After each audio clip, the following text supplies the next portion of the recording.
The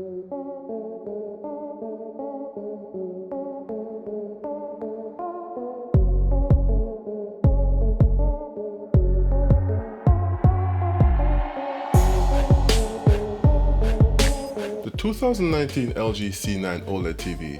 If this were baseball, it would be a home run. And in this review, I'll tell you exactly why I think so. Stick around.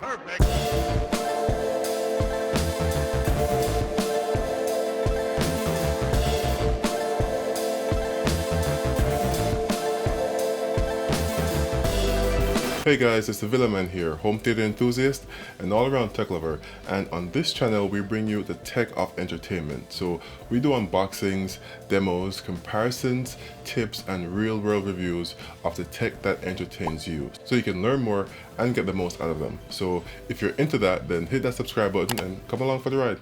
Now, so far this year, I've looked at the Samsung Q90R QLED TV, and I currently also have the Q90R in for review, but for the past few weeks, I've been using the C9 as my primary TV. Now, just so we're all up to speed, let's go over the specs of this TV.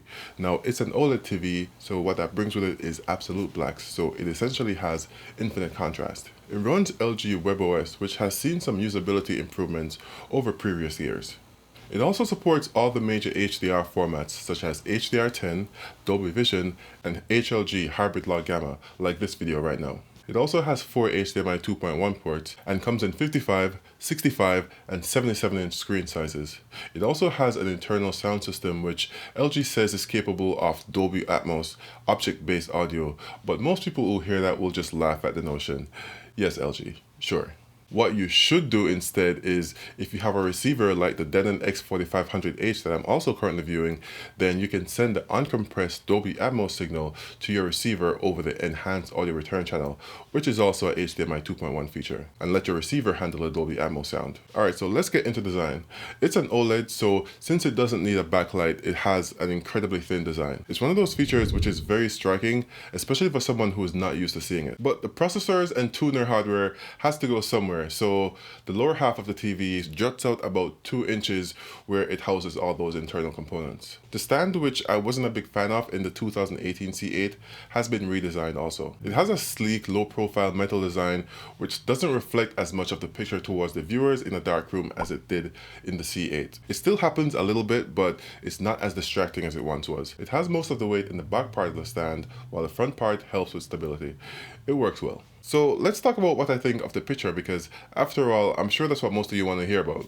Now, if you see my unboxing and initial impressions video, then you know that I think this TV is gorgeous. It has the picture quality which I expected to see from a new OLED TV. Now, in my room, it can get fairly bright in the daytime, but I also have blackout curtains which make it pretty dark whenever I want. And this TV was plenty bright for daytime viewing, surprisingly bright. But of course, since it's an OLED, it really shines when the lights go out. Because each pixel can be turned off and on individually as needed, the black areas of the screen just disappear into the darkness. And because of that, the picture just pops off the screen. It has such great contrast and detail. Colors are super vibrant but not oversaturated.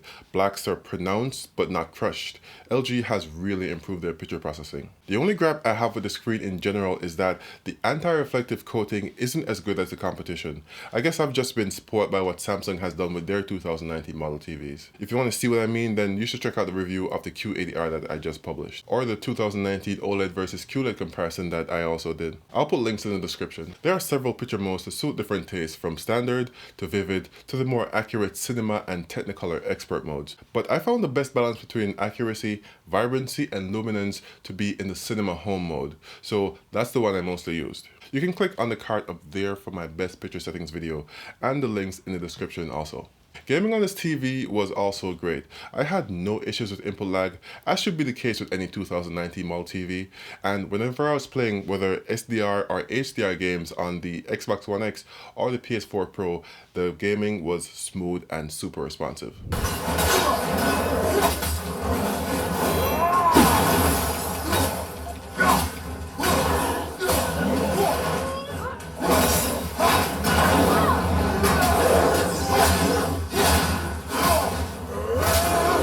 So because it's a HDMI 2.1 TV, it's capable of both auto low latency mode and variable refresh rate for gaming. ALLM means it can switch to the highly responsive game mode automatically. But VRR isn't getting used quite yet, at least not at the time of this review. FreeSync on the Xbox One X is a type of VRR, but this TV just doesn't support that flavor of it. Other picture features worth mentioning are black frame insertion and dynamic tone mapping. Black frame insertion, which LG calls OLED Motion Plus, is supposed to help improve the motion quality of the TV. It inserts a literal black frame between frames, so one side effect is an overall darker picture, but I also noticed that it causes some screen flicker, and I wasn't a fan of that, so I left it disabled. But dynamic tone mapping, no, that's a feature I found very useful. It essentially enables the TV to display scenes with a higher peak brightness that the TV can support natively, while maintaining highlight detail.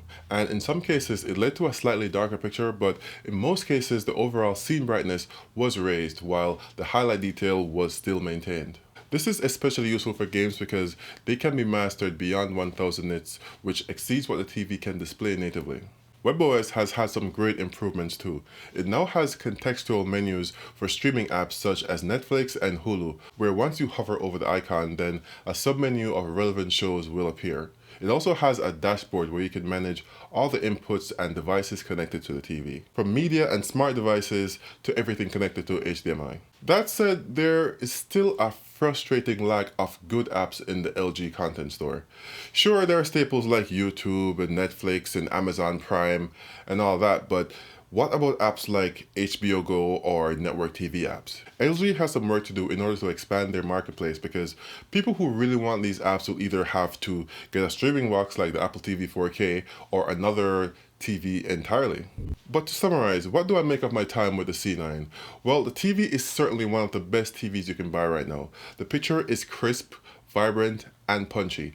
It handles motion very well, and it made watching not only 4K HDR movies absolutely great, but also regular TV because of how well it upscaled. It has an absolutely phenomenal picture, and I can't recommend it enough. So what are your thoughts on this TV and how it relates to the competition? Let me know in the comments. And check out the Villaman store for cool t-shirts like this one and more. I think you'll like what you see. Don't forget to like the video if you liked it and subscribe for more TV tips and reviews. Until next time, this has been your friend in the neighborhood Villaman saying peace.